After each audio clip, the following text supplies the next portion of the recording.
Okay, ma-update ako kay SP Boss, mga boss. Ito, SP Boss or Sunpower kasi yung sister ko naka-receive ng withdrawal kanina ito. Yan. Yan, 120. 10 AM siya nag-start ng niya, withdrawal. Tapos, dumating ngayon, 8 PM. 8:20, na-receive niya yung niya. 8:15.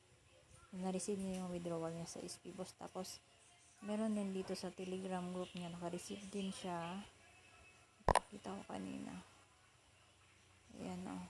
Sana magtuloy-tuloy na to. Stay positive lang muna mga guys. Baka, ayan o. Na-receive niya yung niya, 124.